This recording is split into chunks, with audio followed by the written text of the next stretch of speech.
2022년 4월 국민일보와 코디 연구소가 리앤컴 리서치를 통해서 의뢰해서 여론조사를 하게 됩니다. 여론조사의 내용은 기독교에 대한 대국민 이미지 조사입니다. 이 중에서 어떤 종교를 좋아하십니까? 라고 하는 호감도를 측정했는데 기독교가 25.3%, 그리고 불교가 66.3%, 천주교가 65.4%.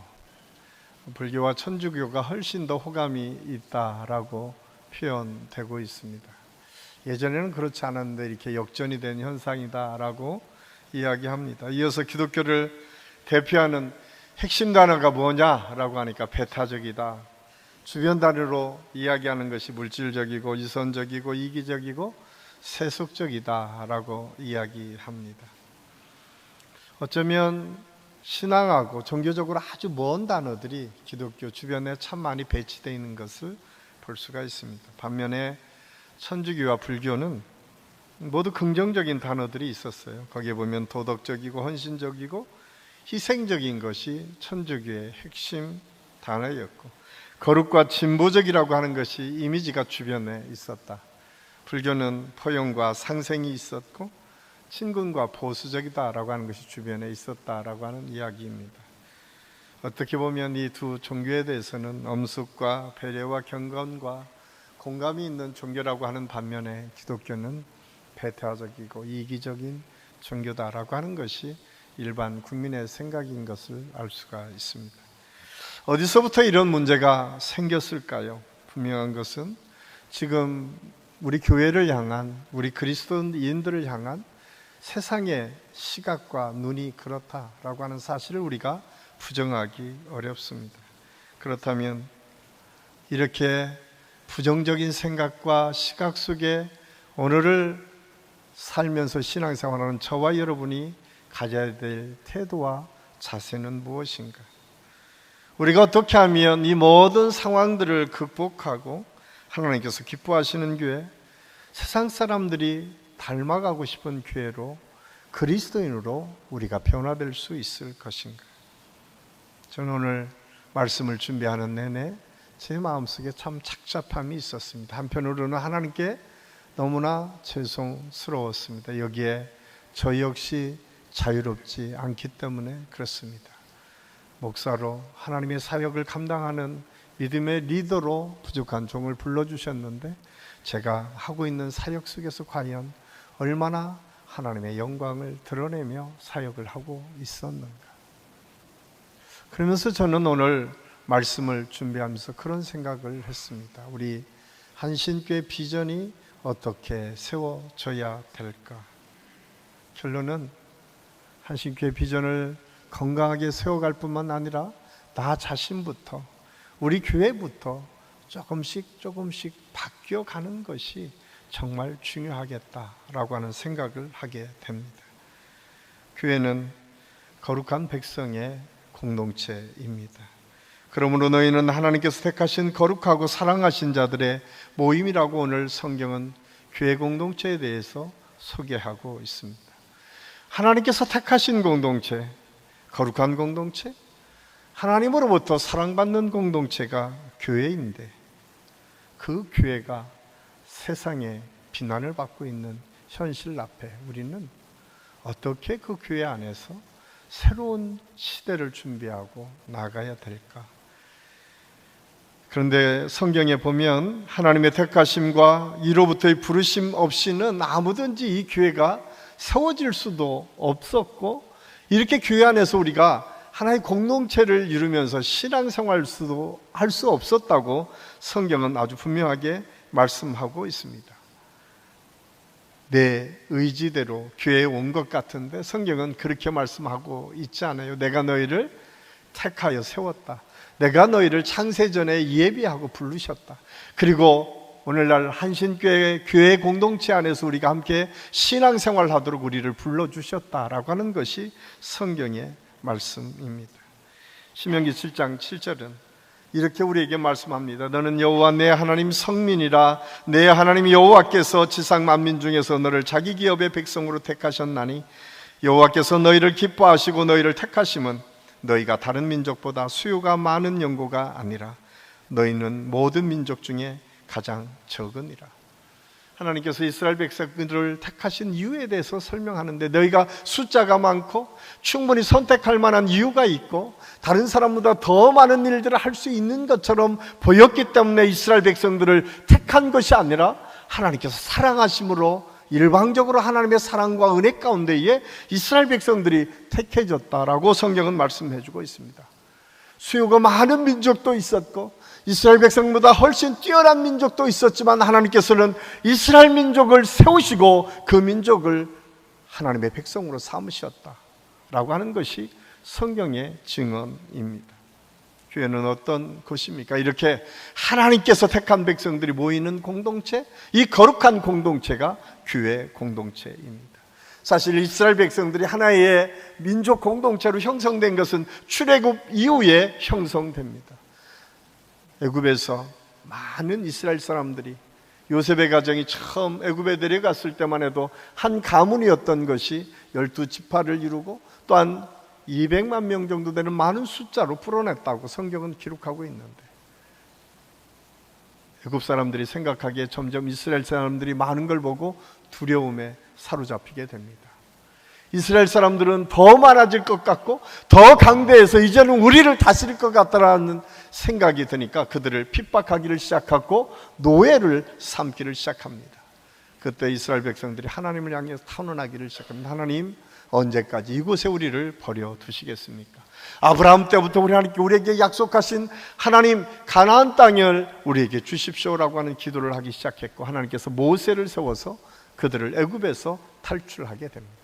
그 탈출할 그때에 하나님께서 10가지 재앙을 애굽에게 내리시는데, 그 10번째 재앙이 초태생, 처음 난 것을 다 죽이는 징계를 내리십니다.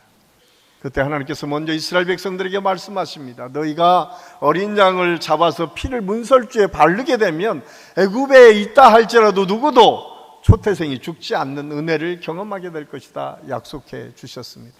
이스라엘 백성들이 그 믿음으로 문설주를 발라 하나님의 은혜를 기대하고 소망했을 때, 하나님께서는 그 문설주에 어린 양의 피가 있는 곳은 건너갔다라고 해서 유월절, 건너뛰다라고 하는 의미의 유월절이 생기게 됩니다. 그래서 이스라엘 백성들 외에 애굽에 있는 모든 사람들의 초태생, 심지어는 사람뿐만 아니라 그들이 기르고 있는 짐승까지도 처음 것들은 다 죽임을 받았다고 성경은 기록하고 있습니다. 그 사건을 통해서 하나님께서 특별하게 이스라엘 백성들을 생각한다라고 하는 사실을 애굽 사람들도 알았고 이스라엘 백성들도 알았습니다. 이 어린 양의 피와 그 구원의 역사가 연결돼서 신약시대에 예수 그리스도가 우리를 위해서 보혈을 흘려주시고 우리를 구원해 주시는 하나님의 놀라우신 은혜의 역사를 표상하는 내용으로 유월절이 소개되고 있습니다. 신약의 교회는 이렇듯 예수 그리스도가 우리를 위해서 십자가에 못 박혀 죽으시고 부활한 사건을 기념하고 그 부활을 믿는 믿음의 사람들이 모여서 교회를 이루기 시작한 것이 신약 교회의 모습이었음을 알 수가 있습니다. 그런데 그것을 택한 것은 믿는 사람들이 먼저 선택한 것이 아니라 철저하게 하나님께서 먼저 택하시고 부르셨다. 하나님께서 먼저 우리를 사랑하시고 먼저 우리를 기뻐하셨다라고 하는 것이 성경의 말씀입니다. 그래서 우리 교회 공동체는 먼저 우리가 생각해야 될 것은, 우리는 철저하게 하나님의 은혜 때문에 사는 존재고, 하나님께서 은혜로 우리를 불러주시고 하나님의 은혜로 보혈을 흘려주심으로 새로운 삶을 주신 믿음을 가지고 사는 공동체인 것을 잊어서는 안 됩니다.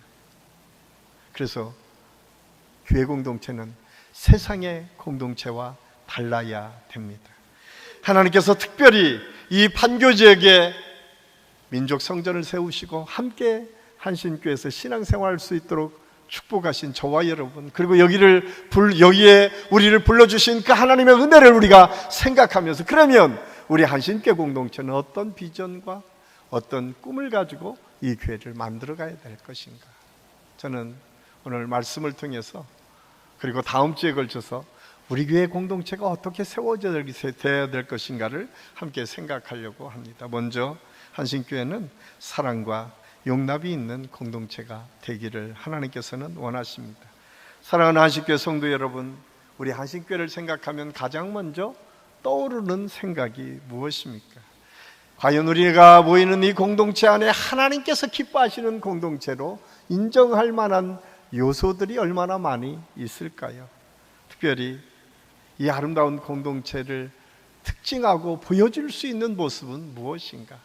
이렇게 민족 성전이라고 우뚝 선 이 건물입니까? 아니면 이 아름답게 생긴 성전 안의 모습입니까? 오늘 성경은 그것을 우리에게 말씀하기를 용서와 사랑과 용납이 있는 공동체를 세워가라고 우리에게 말씀하십니다. 어떤 사람이 우리 한신교회에 오든 거절감을 느끼지 않고 여기에 함께 어울리고 하나님을 찬양할 수 있는 교회, 우리가 때로는 실수하고 때로는 어려운 문제를 만나고 또 여러 가지 일들을 경험하지만 그 속에서 서로를 용납하고 위에서 기도해주고 사랑하며 보듬고 더 큰 하나님의 은혜를 바라보고 나눌 수 있는 넉넉한 마음을 소유하는 믿음의 사람들이 모여드는 공동체, 이 사랑과 용납이 있는 공동체 첫 번째는 거절되는 공동체가 아니라 용납되는 공동체입니다. 사실 초대교회의 여러 가지 역사의 자료들을 보면 초대교회 성도들의 구성원들은 그 당시에 계급사회였던 로마 시대에 가장 낮은 신분의 사람들이 많이 모였다라고 기록하고 있습니다. 그 세상에 지배받았던 사람들, 사람으로 받지 못했던 사람들, 어떻게 보면 세상에서부터 거절감을 느낄 수밖에 없었던 사람들이 교회에 들어와서 하나님의 사랑을 느끼고 포근함을 느낄 수 있었다라고 기록되어 있습니다. 교회가 그런 곳이었습니다. 교회는 거절당한 사람들이 와서 인격적인 만남을 통해서 하나님의 은혜를 나누고 하나님을 예배하는 자리에 차별 없이 하나님의 영광을 드러냈던 자리가 초대교회의 가장 아름다운 모습이었음을 알 수가 있습니다. 그래서 오늘 13절 14절은 이렇게 우리에게 말씀하고 있습니다. 누가 누구에게 불만이 있거든 서로 용납하여 피차 용서하되 주께서 너희를 용서하신 것 같이 너희도 그리하고 이 모든 것 위에 사랑을 더하라. 이는 온전히 매는 띠니라. 하나님께서 그렇게 말씀하십니다. 너희를 용서하신 예수 그리스도의 사랑이 너희에게 있다면 용서받은 우리가 또 다른 사람을 용서하고 용납하는 것은 당연한 믿음의 사람들이 가져야 될 태도임을 오늘 성경을 통해서 권면하고 있어요. 그리고 우리를 묶어주는 것이 무엇인가? 그것이 궁극적으로 사랑이다라고 말씀하고 있습니다. 오늘 유명한 목사님의 간증입니다. 겉으로 보기엔 번듯한 기독교 집안이어서 결혼을 했습니다. 결혼하고 보니 그 집안은 중심은 없고 격심만 갖추는 시부모님의 혹독한 시집살이가 시작되었다고 합니다. 그러던 어느 날 그 마음에 너무 힘들어서 뛰쳐나가서 기도원에 갔습니다. 그리고 기도원에 가서 기도를 열심히 하는 중에 은혜를 받아 그가 마음에 그런 마음이 드는 거예요. 내가 성경을 읽으면서 내가 먼저 문제가 있었구나, 내가 먼저 죄인이구나 라고 하는 생각을 하게 되고 동시에 시댁 식구들과 남편을 긍휼히 여기는 마음이 생기기 시작했다라고 고백합니다. 그리고 시어머니에게 한 통의 편지를 씁니다. 시집살이하며 고달팠던 마음을 솔직하게 털어놓고 부족한 며느리여서 죄송하고 시어머니를 사랑한다고 기도한다는 말을 적어 편지를 보냈습니다. 그리고 집에 돌아왔는데 놀라운 일이 일어납니다. 집을 나간 것에 대해 화를 내고 쫓아내지 않을까 노심초사했던 마음으로 왔었는데 시부모님들이 따뜻하게 맞이해 주었습니다.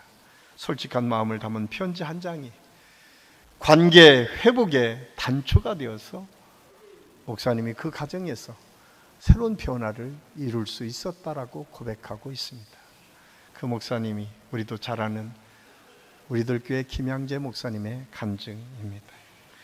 모든 관계의 변화의 시작은 나로부터 시작됩니다. 교회에서도 마찬가지입니다. 사랑과 용납이 있는 공동체가 되기 위해서 먼저 우리에게 필요한 것은 내 자신이 어떤 존재인지, 내가 어떤 사랑받는 존재인지를 깨닫고 내가 먼저 하나하나 바뀌어갈 때에 우리 가정이 바뀌고 내가 만나는 사람들과의 관계가 바뀌고 교회가 바뀌어간다라고 하는 사실을 우리는 잊어서는 안 됩니다. 바리새인들처럼 비판하고 지적하며 자기 주장만 내세운다고 해서 그 문제가 해결되고 더 좋은 교회로 성장하지 않습니다. 오히려 문제를 더 일으킬 뿐입니다. 권위주의에 빠져서 상대를 가르치고 훈계하려는 사람만 많은 교회는 늘 문제가 끊어지지 않는 교회가 될 수밖에 없음을 우리는 알아야 됩니다. 기독교 하면 떠오르는 이미지가 배타적이고 이기적이다, 그리고 이선적이다라고 하는 이 말은 충격적이지 않습니까? 그런데 그 말의 핵심이 누구를 향해 있는가? 다른 사람이 아니라 우리 자신, 내 자신에게 있다고 하는 사실을 우리는 먼저 깨달아 알아야 됩니다. 반면 자기 잘못을 정직하게 고백하고 서로 용서하면 신뢰 관계가 구축되고 약점까지도 너그럽게 포용되고 서로 용서하며 사랑할 수 있는 관계가 된다는 사실을 우리가 알 수 있습니다. 분열과 반목은 사라지고 구원의 기쁨이 더해가는 공감과 사랑이 가득한 공동체로 조금씩 변화될 수 있습니다. 그런데 이렇게 자신을 돌아보고 죄를 자백하고 상대를 존중한다는 것이 결코 쉬운 일은 아닙니다. 오늘 12절은 사도 바울을 통해서 그럴 수 있는 단초를 이렇게 우리에게 말씀합니다. 그러므로 너희는 하나님이 택하사 거룩하고 사랑받는 자처럼 긍휼과 자비와 겸손과 온유와 오래 참음을 옷 입고. 그렇습니다. 우리가 사랑과 용납의 공동체를 만들기 위해서 먼저 우리에게 필요한 것이 그리스도로 우리가 변화되고 옷 입는 믿음의 삶이 우리에게 나타날 때 가능하다라고 말씀하고 있습니다. 그 첫 번째가 내가 사랑받는 것을 느끼는 거예요. 그런데 우리는 가끔 사랑받는 것을 오해할 때가 있습니다. 하나님께서 온 천하에 나만을 사랑한다고 하는 사실은 우리가 알 수 있습니다. 그러나 그것이 다른 사람을 무시하거나 무례하게 행해도 된다는 이야기가 아닙니다. 내 주장만이 옳다고 주장하라고 하는 그 권리를 주었음도 아닙니다. 하나님 앞에 내가 특별하다라고 하는 것은 하나님의 특별한 은혜가 아니면 나는 도대체 살아날 수 없는 죄인인 것. 그래서 사도 바울이 고백하고 있는 것처럼 죄인 중에 죄인인 것을 깨닫는 것, 이것이 은혜고 이 출발이 그리스도로 옷 입는 믿음의 사람의 삶의 모습임을 알 수가 있습니다. 오늘날 이 사회 속에서 가장 많은 문제를 일으키는 것도 이 특별함 때문에 문제를 경험하게 되는 경우가 참 많이 있습니다. 나한테는 적용되지 않고 다른 사람한테만 뭔가 문제가 적용될 때 우리는 그 문제를 제대로 해결하지 못할 때가 얼마나 많이 있는지 모릅니다. 사랑하는 한신교회 성도 여러분은 정말 하나님께서 우리 한 사람 한 사람을 사랑한다는 사실을 아십니까? 아니, 온 천하에 나 혼자 있는 것처럼 우리 하나님께서 나를 사랑하신다는 사실을 여러분 믿습니까? 믿음이 없으세요? 만약에 믿으신다면 우리는 그리스도로 옷 입어야 됩니다. 우리 안에 얼마나 많은 긍휼의 마음이 있는지 한번 돌아보십시오. 내 안에 온유와 자비와 오래 참음이 내 안에 얼마나 존재하고 있는지 한번 살펴보십시오. 내가 과연 사랑받는 존재라고 하면, 내가 하나님께서 나 하나 있는 것처럼 구별하고 택한 하나님의 백성이라고 하면 내 안에 그런 믿음이, 그런 그리스도가 인정할 만한 아름다운 신앙의 모습들이 얼마나 많이 남아있는지를 살펴보아야 합니다. 만약 그런 마음이 없다면, 그러한 모습들이 발견되지 않는다면 우리는 지금 구별된 사람으로서 하나님의 택하신 거룩한 백성으로서 여전히 바뀌어져야 될 것들이 많이 있다고 하는 사실을 기억하고 하나님께 그 문제들을 놓고 기도하고 변화를 이루기 위해서 힘쓰고 애써야 될 줄로 믿습니다. 사랑과 용납이 있는 공동체는 저절로 만들어지는 공동체가 아니었습니다. 내가 바뀌게 되면서 내가 먼저 긍휼과 자비와 겸손과 온유와 오래 참음을 옷 입어 예수 그리스도의 성품을 내 안에 담아낼 때에, 그래서 나의 삶의 외형적인 실천의 행위가 그런 모습으로 드러날 때에 가능했다라고 하는 사실을 알 수 있습니다. 이 사실을 깨달았던 사도 베드로는 베드로전서 3장 3절 4절에서 이렇게 우리에게 권면하고 있습니다. 우리 함께 읽겠습니다. 너희의 단장은 머리를 꾸미고 금을 차고 아름다운 옷을 입는 외모로 하지 말고 오직 마음에 숨은 사람을 온유하고 안정한 심령에 썩지 아니할 것으로 하라. 이는 하나님 앞에 값진 것이니라. 하나님께서 말씀하십니다. 그냥 보여지는 외모, 그리고 휘황찬란하게 화려하게 보여지는 그것 때문에 너희들이 꾸미는 것이 아니라 너희 마음 깊은 곳에 너희 마음의 온유함, 너희 마음에 그리스도의 인격이 닮아가는 그 내적인 변화를 경험할 수 있어야 된다고 하는 사실을 우리에게 말씀해 주고 있습니다. 저는 우리 한식교 모든 성도들이 용납하고 사랑하는 공동체를 만들기 위해서 내가 먼저 하나님께서 주시는 그 인격적인 믿음의 모습으로 변화되고 그 마음에 그리스도의 인격을 담아내는 축복과 은혜가 있을 수 있기를 예수님의 이름으로 간절히 축원합니다. 두 번째로 한신교회는 그리스도의 평강이 충만한 교회 공동체입니다. 교회의 특징은 혼자가 아니라 함께 하나님의 영광을 드러내는 공동체입니다. 성경은 끊임없이 공동체의 중요성에 대해서 말씀합니다. 하나님께서 처음 아담을 보시고 혼자 있는 것이 보기에 좋지 않았다고 성경은 기록하고 있습니다. 그러면서 아담의 갈빗대를 뽑아서 하와를 만드시고 보시기에 심히 좋았다라고 말씀합니다. 이렇듯 가정이라고 하는 공동체를 만들어서 함께 살아가는 공동체로 하나님께서 이 세상을 만드시고 축복해 주셨다라고 하는 사실입니다. 그리고 아브라함을 부르셨어요. 그리고 아브라함을 향해서 말씀하십니다. 하늘의 별처럼 바다의 모래알처럼 네 자손이 많게 할 텐데 너희들은 축복의 통로가 돼서 세상 사람들에게 아름다운 공동체를 이루며 살 수 있도록 너희가 먼저 축복의 통로가 되라고 축복해 주십니다. 이 사랑의 공동체를 세우신 하나님의 은혜, 이 은혜가 교회 아닙니까? 이렇게 하나님께서 구성하신 교회 공동체는 일반적인 공동체와 전혀 다른 공동체입니다. 예수 그리스도가 머리가 되시고 우리 모든 성도들은 지체가 되어서 그리스도의 몸을 이뤘다고 신약 성경은 우리에게 말씀해 주고 있습니다. 그래서 우리의 관계성은 그냥 개별적인 관계가 아니라 유기적인 관계를 이룬다. 생명의 연대가 깊이 연결되어 있는 유기적인 관계다라고 말씀하고 있습니다. 이 교회 안에서 유기체적인 생명의 관계를 유지하기 위해서 먼저 우리가 생각해야 될 것, 우리 안에 생명을 유지하는 힘과 능력을 드러내는 데 첫 번째 나타나는 것이 사랑이다라고 하는 사실을 우리가 알 수 있습니다. 왜냐하면 예수님께서 우리를 사랑해서 구원해 주셨기 때문에 우리의 구원의 공동체 교회는 먼저 하나님의 사랑이 우리 안에 부어졌음이 나타나는 것, 이미 교회가 존재한다라고 하는 것은 그 교회 안에 하나님의 사랑이 부어졌음이 보여지는 거예요.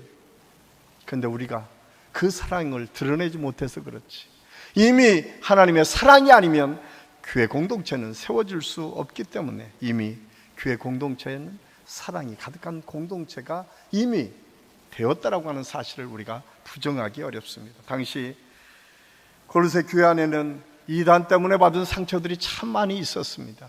초대교회 안에 이단들 때문에 서로 시기하고 질투하고 때로는 공격하고 그 마음의 상처 때문에 아파하는 사람들이 많이 있었던 것이 골로새 교회의 모습이었던 것 같습니다.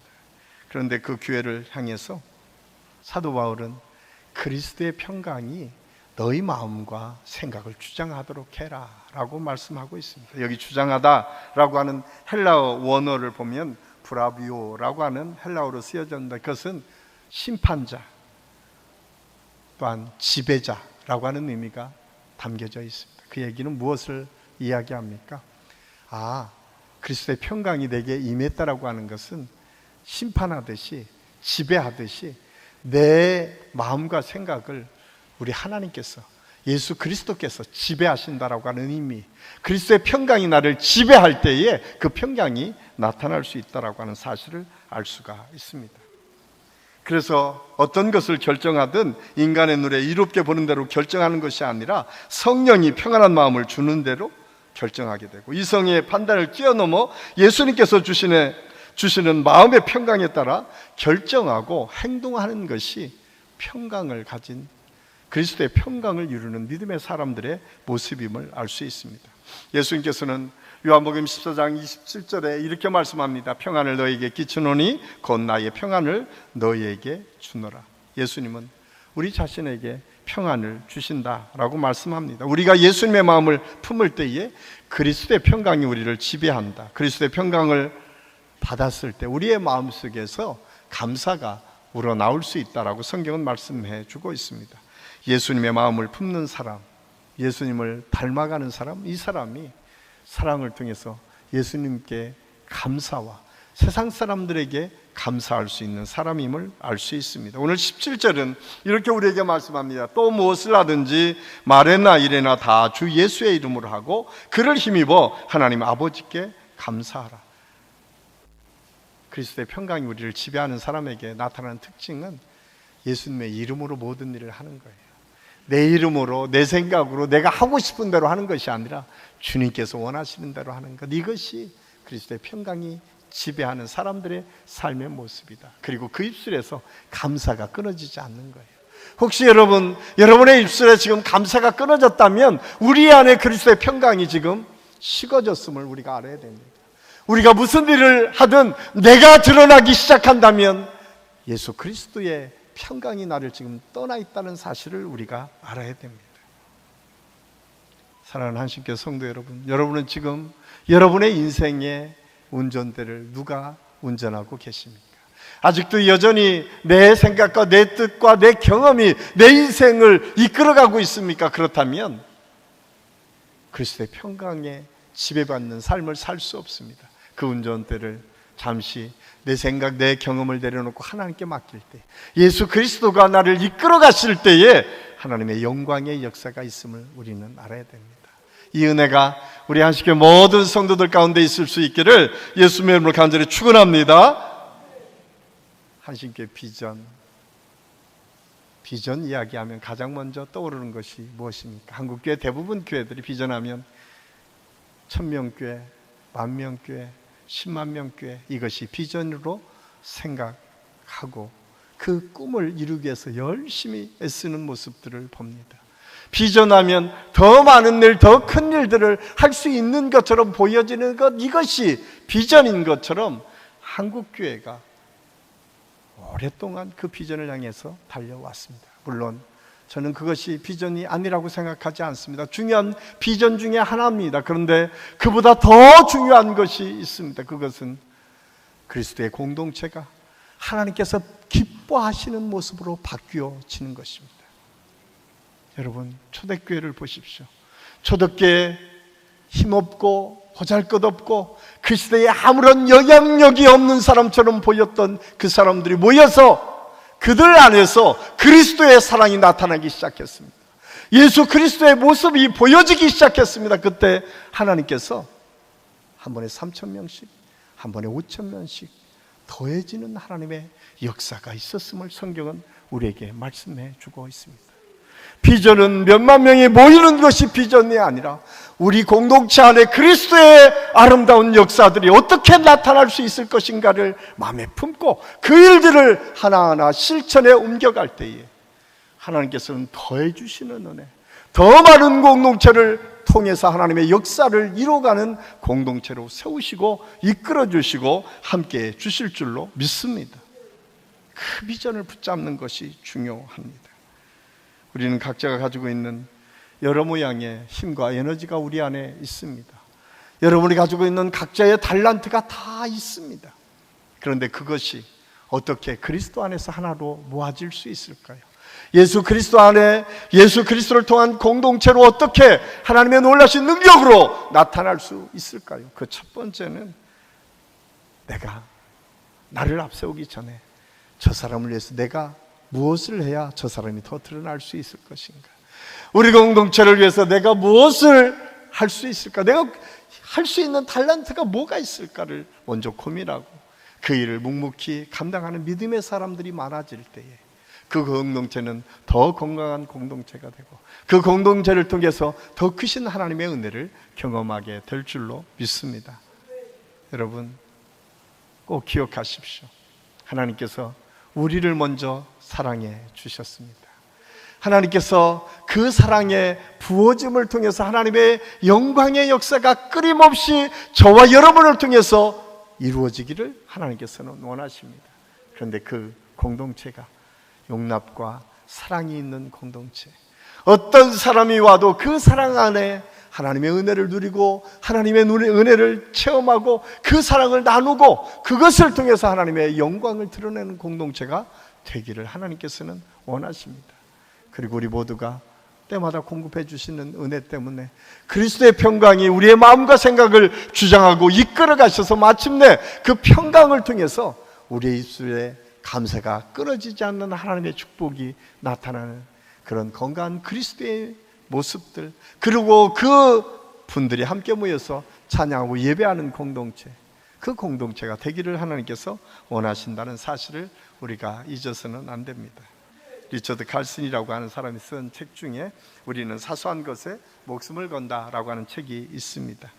사람은 자신이 가장 많이 연습한 그 모습 그대로 된다라고 그는 그 책에서 소개하고 있습니다. 그러니까 가장 많이 연습하는 것, 여러분 요즘 여러분이 연습하는 것은 무엇입니까? 사랑하는 것을 연습하십시오. 누군가를 받아들이고 용납하는 것을 연습하십시오. 혹시 여러분 우리도 모르는 사이에 우리가 미워하고 시기하고 질투하는 것만을 연습하며 살고 있지는 않습니까? 오늘 이 연습하는 대로 우리가 나온다는데 저는 우리 한식교 모든 성도들이 사랑하고 용납하는 것을 늘 연습할 수 있기를 간절히 소원합니다. 그 시작이 어디인가? 하나님께서 우리의 훈련의 장소를 가정이라고 하는 좋은 믿음의 공동체를 통해서 허락해 주셨어요. 가장 가까이에 있는 아내와 남편, 부모님과 사랑하는 자녀들을 사랑하는 것에서부터 여러분 실천해 보십시오. 내가 좀 마음에 들지 않더라도 그 남편의 이야기와 아내의 이야기를 들어주고 용납하는 것에서부터 훈련해 보십시오. 그리고 그것이 점점점 넓어지고 확대되어서 우리가 만나는 사람들 과정 속에서 우리 목장 식구들, 그리고 우리가 감당하는 사역의 여러 가지 위원회와 부서 속에서도 하나하나 작지만 그 일들을 실천해 나갈 때에 하나님께서는 그리스도의 평강이 지배하는 공동체, 사랑과 용납이 있는 공동체로 우리 교회를 세우시고 우리 교회를 통해서 다시 한번 부흥의 역사 뿐만 아니라 이 지역에 그리스도의 향기가 드러나는 하나님의 축복이 계속 이어질 수 있기를 예수님의 이름으로 간절히 축원합니다. 기도하겠습니다. 아버지 하나님, 은혜를 감사합니다. 우리 안신교회가 하나님의 사랑받는 교회인 것을 우리가 압니다. 우리가 먼저 주님의 사랑 속에 불렸고 또 여기까지 모일 수 있었음을 압니다. 주님, 그 사랑받은 존재로 그리스도로 옷 입는 믿음의 삶을 살 수 있도록 하나님 역사하여 주시옵소서. 내가 내 삶을 운전하는 것이 아니라 예수 그리스도께 온전히 맡겨서 하나님의 은혜를 구하고 주님께서 인도하시는 대로 순종하며 나아가는 믿음의 삶을 살게 하여 주셔서 우리 한신교회가 사랑과 용납이 있는 교회, 모든 사람들이 그리스도의 평강 속에 지배받고 주님께서 이끌어 가시는 대로 순종하는 교회가 될 수 있도록 하나님께서 역사하여 주시옵소서. 오늘도 우리 함께 하시는 주님을 찬양하며 예수님의 이름으로 감사드리며 기도하옵나이다. 아멘.